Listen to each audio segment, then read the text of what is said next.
All right, so now let's get to what I think is a very fascinating topic, which is what happened to the Space Shuttle Challenger in 1986?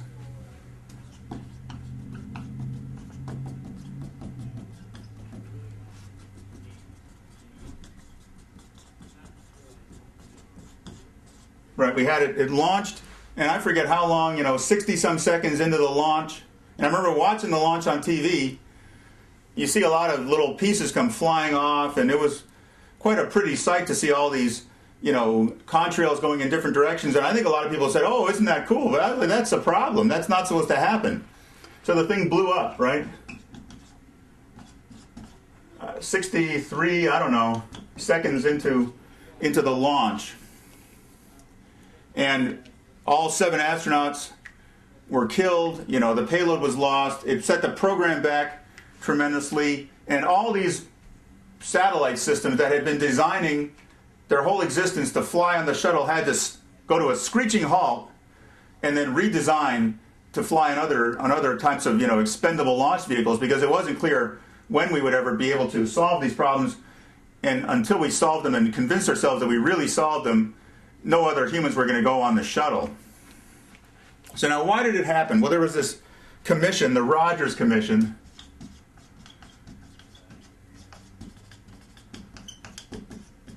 that was set up to do a post-mortem on the accident.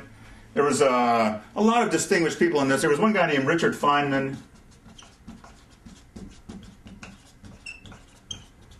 And, there's stories about whether it was him or whether it was this Air Force, at the time, Major General Don Katina, who had suggested that these O-rings, because of the low temperature, right? I think the temperature was in the 20s or low 30s when they launched, the coldest day they've ever launched at the Cape. And the O-ring failed, didn't seal properly, and gas got out of one of the motors, and that's what caused it to destruct. There was certainly an element of truth in that. The O-rings were a contributing factor, but the real cause is more fundamental.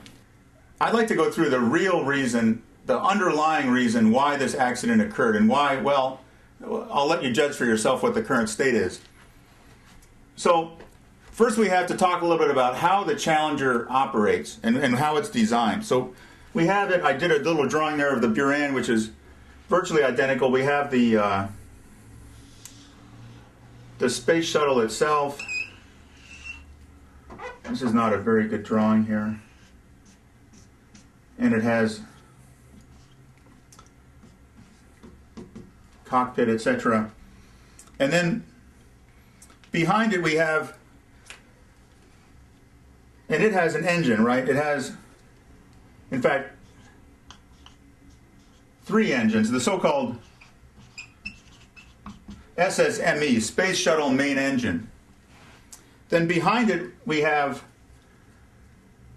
2 solid rocket motors. Right, they call them SRBs, solid rocket boosters. The Space Shuttle Main Engine is a liquid engine. There's another one over here.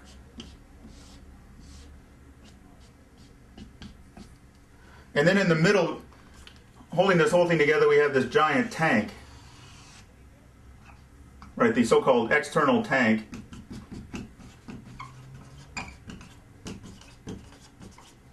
And the tank contains the hydrogen and the oxygen for the SSME.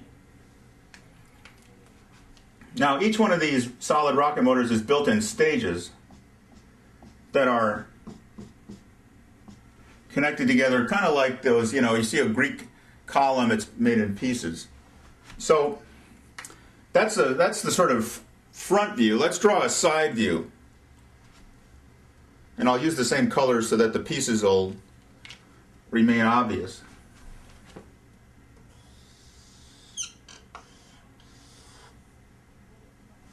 All right, so there's the shuttle. Here's the tank. And then here's a booster. here's the engine. Right, the engines are in a triangle. And then here's the flame bucket. And this is the pad.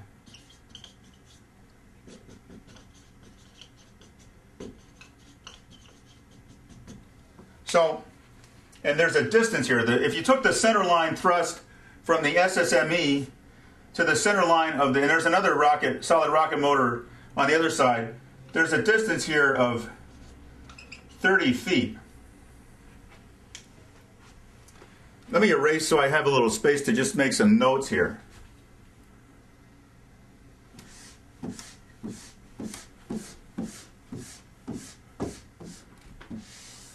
Right, so it's a combination. We have a liquid motor and we have solid motors. And we have people in it. So the first consideration to recognize is that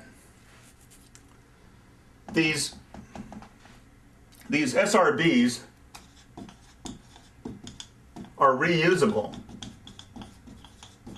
Right, in fact, what happens, the thing launches, and at a certain point when they're done, they jettison, they fall into the ocean, I believe with parachutes, and then we recover them and reuse them. So, now nevertheless, when they hit the water, they get subjected to some stress, and so they get bent.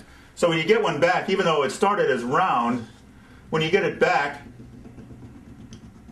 it might look like that. This is an exaggerated drawing. So somebody has to, then they put it in a giant vise. I kid you not, they put it in a giant vise, and they bend it back into round in cross section. So the SRBs are reusable. So over time, that bending process subjects it to some stress. Now the other important factor is the liquid rocket motor. You can restart, right? It can be throttled. And it can be, restarted. And obviously stopped. The solid rocket, you cannot stop it or rethrottle or throttle. Once you turn on the solid rocket motor, it's going. You have no choice. So because of that, and because the liquid engine is more complicated, we have to turn it on first.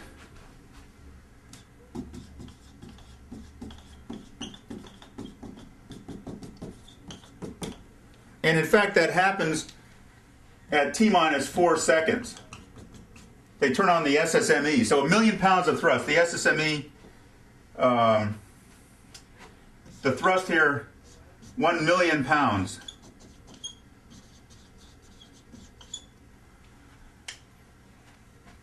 So we have to make sure that it's functioning. Now, how do they decide in 4 seconds? Well, what happens is the whole vehicle then is like a giant spring, right? So now here's another factor.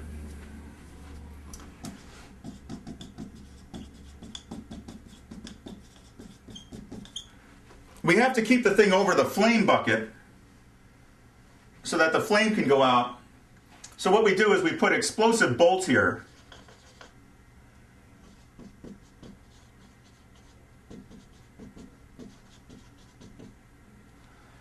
Explosive bolts that attach the solid rocket motor to the pad.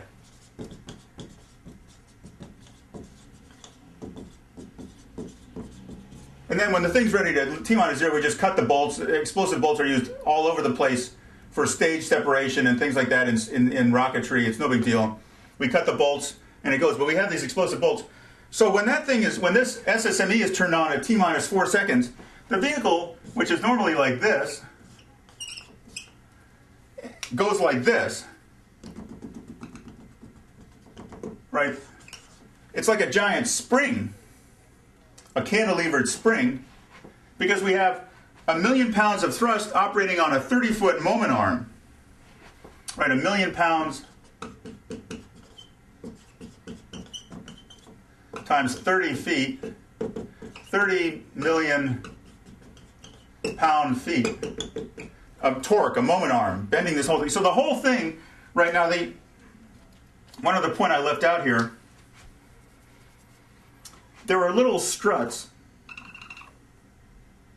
There's one back here. I'll draw it here.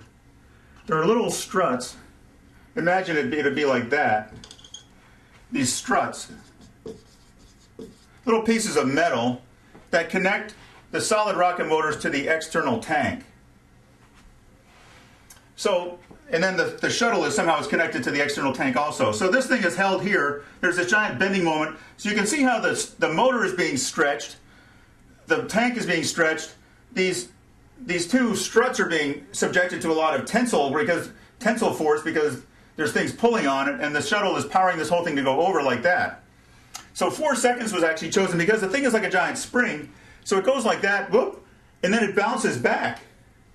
And that takes 4 seconds. So when it bounces back to vertical at T-minus 0, then we ignite the SRBs. Right, so it bounces back.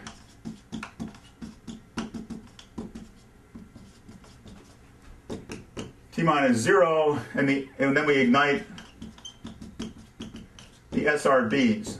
And then the whole thing takes off. So, this is just the idea of having solid rocket motors as a cost-effective way to generate a lot more thrust on this vehicle is certainly nice in theory, but the practical reality of operating it, the fact that you have to start the liquid engine first, is a serious design problem for all these reasons I've just described, this giant bending moment. Now, we obviously know about this, right? So the thing is designed to, in theory, handle this level of stress. But there are factors that also have come into play. So, now how else could they have done this? They could have designed it differently so that the whole thing was actually aligned. They could have used all liquid. There were other alternatives available, but this is what we ended up with for the shuttle. So, if you look at let me make sure I'm not leaving anything out. Here I have some excerpts from the Rogers Commission report. And what it says is,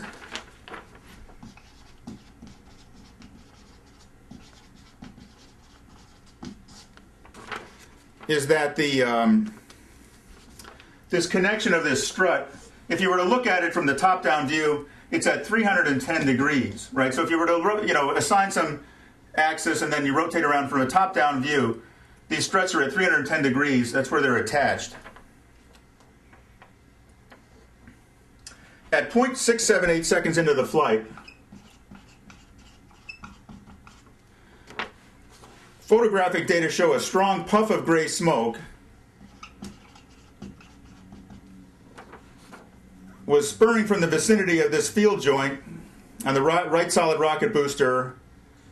Analysis of film from other cameras indicated the initial smoke came from the 270 to 310 degree sector of the circumference. Coincidence? I think not. So, and in fact, if you look at pictures of the actual launch, you can see a little burn through while it was still on the pad. So what happened was, this thing was launched. It's subjected to all this the bending moment, which stresses it. One of these struts, where it attaches to the solid rocket motor wall. Right, let me just draw an exploded view here. So here's the piece of the solid rocket motor. And here's the little strut.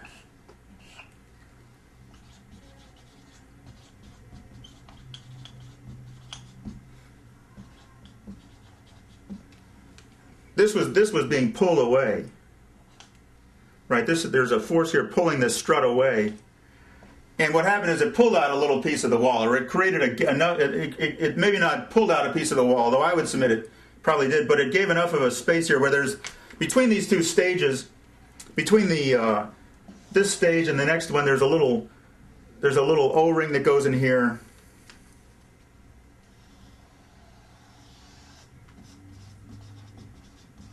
And then the next stage, and that O-ring is supposed to seal the joint. Because this was pulling away, it allowed a gap here. Gas got out. And this escape gas then caused the whole thing eventually to explode. So because we combine solid with liquid, that's the fundamental problem, in that we have an off-axis distribution of thrust and the practicalities of operating a vehicle like this. Now, Fineman, I had his name up here earlier. He did this experiment where he had a piece of this O-ring, and he had a cup of ice water.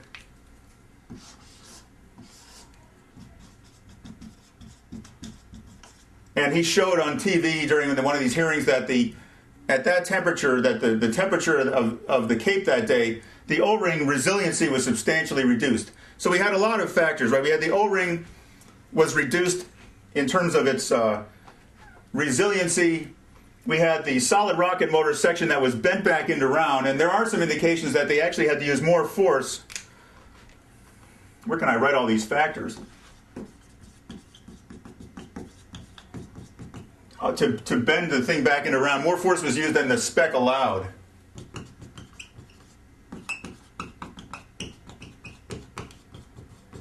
Now, there's also this is something which I have not been able to confirm, but I did read it somewhere a long time ago. I've not been able to find it, but it's interesting. They had some strain gauges, so they can measure the force of this bending moment. They put some strain gauges on these solid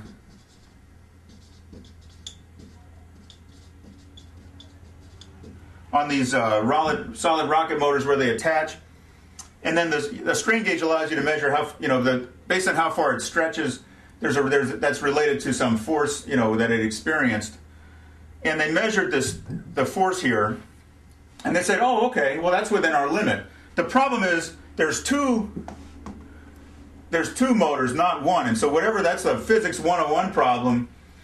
Whatever that force is, it's twice, and supposedly somebody forgot to make that factor of 2 multiplication. I have not been able to confirm that. But this whole myriad of things, the solid liquid, the O-ring, bending these back into shape and going, using more force than was allowed, and the moment being greater than was allowed, all these things, the fundamental design flaws are obvious. So, it just shows you that the engineering is not a slam dunk, right? People obviously try to do the best they can. Nobody designed the space shuttle with the intention of having it blow up ever. But the difference between a theoretical design that looks nice and the actual practical operation of it are not always in sync. Now, there's a whole cultural component to NASA at the time, which was outlined in the Fineman addendum to the report. I'm not going to go into that in any great detail here, but I invite you, and you can search for it on the internet, you can read the whole thing, the Fineman addendum.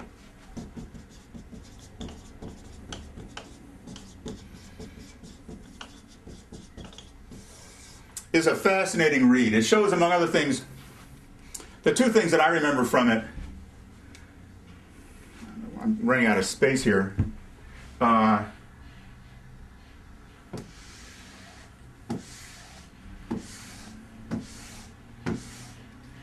The two things I remember from it are they interviewed the engineers who worked for various contractors, or in the design and manufacture of the shuttle, and they said, what's the failure rate that you would expect to have happen? And they got an answer. So the engineers, something like one in 300. Right, because you can never do everything perfectly every time. Just, the natural Murphy's Law has to, exert its revenge sooner or later. So they said 1 in 300 would maybe be a reasonable estimate. That's still pretty darn good, right? But it's not, if you're going to put people on it, that's, obviously there's risk in going into space, and everyone realizes that. Just like there was risk, doing X-15 flights or doing any other kind of experimental test operations. Then they interviewed the managers at NASA, and the managers said 1 in 100,000. And then Fineman does the math. If you figure there's 365 days a year, 100,000, that means you could launch a shuttle every day for 300 years and expect to lose 1. Imagine that. So this number obviously is not realistic, right? But there was that disconnect. There was a cultural disconnect, which I think has been corrected. I don't even want to get near that question, but there was a cultural disconnect. And then the second thing was factor of safety. Now, I don't know if this really was contributing specifically to the accident, but it was a cultural issue that may have manifested itself in different scenarios. They had on the motors here, the SSME motors, they have turbines that or compressors that compress the constituents of the rocket, and these blades, some of them had cracked, so they had blade cracks. And then somebody went and they measured, so here's these blades look kind of like this. Oh, that's not a very good drawing. They're kind of curved, and they're in the cross section of an airfoil, like a wing. And somebody measured the crack and said it only went a third of the way through. And said, the crack only went a third of the way through, therefore we have a factor of safety of 3. Which in reality, that is not correct. If you study civil engineering, structural engineering, any kind of engineering, a factor of safety, like let's say you're going to build a bridge, and you expect this bridge to hold a certain load. Right, here's the bridge. You do the best you can to model what's the maximum load, right? The maximum number of trucks that might get stuck on this bridge at one time. What if there's equipment that's doing maintenance work? What if there's a giant pile of dirt on the bridge at the same time? You try to model out what's the maximum possible load this thing is ever going to have happen to it. And then you say, now wait, we may not be correct, right? It might actually go higher than that, so you say we're going to introduce a factor of safety. So the max load that you estimate times the factor of safety gives you the design load. So, sometimes it's 1.2, 1.4, maybe if you really don't know, don't have a lot of confidence in your modeling abilities, 2 or 3, whatever. Now, the idea is you don't want to make it too heavy or it won't work. So there's a trade-off in terms of weight there and cost. But you take the estimated load times this factor of safety, it gives you a design load. Now, let's say you then go and build this bridge, and you go back and inspect it, and there's a crack. Right, in one of these flanges, there's a crack. Do you still have a factor of safety? No, you have used up your factor of safety. That's a failure. The crack should not have happened. Right, the design load, including the factor of safety, should have been able to be reached without any cracks. So here, where they had a crack, there is no factor of safety here. This is just egregiously wrong engineering. So there was that culture that existed at the time, which the Fineman addendum goes into. Very good. It's very well written. It's very concise. I highly recommend it. So that is the overall Challenger, what I've been able to discern about the Challenger. There were some fundamental design flaws combining solid and liquid. Notice how the Soviets did not do that. Theirs was an all-liquid design. Now, they never flew it again, so it was also kind of pointless. But the solid plus liquid just causes some fundamental problems which may not appear during the design phase, but when you go to operate it, different story. Okay, I hope you have found this to be informative. As always, send your comments to solve@midnighttutor.com.